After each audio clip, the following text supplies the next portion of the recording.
আমরা এখন চাই শুধুমাত্র টেকসই বেড়িবাঁধ। আমরা কোনো ত্রাণ চাই না, কোনো অনুদান, কোনো কিছু চাই না। শুধু বাঁচার জন্য আমরা চাই যে টেকসই বেড়িবাঁধ। আর এই বেড়িবাঁধ দিতে গেলে এই স্থানীয় যারা কর্মকর্তা আছে তাদের সহযোগিতা কখনো আমরা পাইনি আর আসে না। আমরা চাই সেনাবাহিনীর মাধ্যমে আমাদের এই টেকসই বেড়িবাঁধ হোক, এটাই আমি আশা করি, এটাই আমার কাম্য। বেড়িবাঁধ চাই আমরা। বেড়িবাঁধ না হলে আমরা 13টি গ্রামের 15,000 লোক বানভাসী অবস্থায় আছি, আমাদের গৃহ হারা হয়ে যাচ্ছি।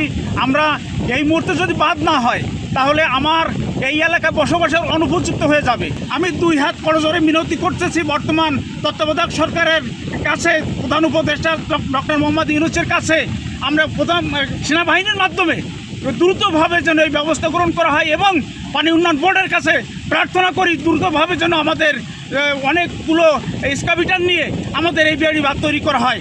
আমাদের একটাই আশা, একটাই দাবি, আমাদের এখানে সেনাবাহিনীর মাধ্যমে একটা টেকসই বেড়িবাঁধ নির্মাণ হয়, তাহলে এই 13টি গ্রামের 15,000 লোক তারা সুষ্ঠু এবং সুন্দরভাবে বাঁচতে পারে। পাশাপাশি আমরা আরও জানাতে চাই, আমরা যদি আমাদের এখানে 22 নং পোল্ডারে যদি টেকসই কোনো বেড়িবাঁধ না তৈরি হয় তাহলে আমরা জেলা প্রশাসন ঘেরাও করব এবং আমাদের এই যতক্ষণ পর্যন্ত টেকসই বেড়িবাঁধ নির্মাণ না হবে ততক্ষণ পর্যন্ত আমরা অনাশানে সেখানে আমাদের জীবন অতিবাহিত করব।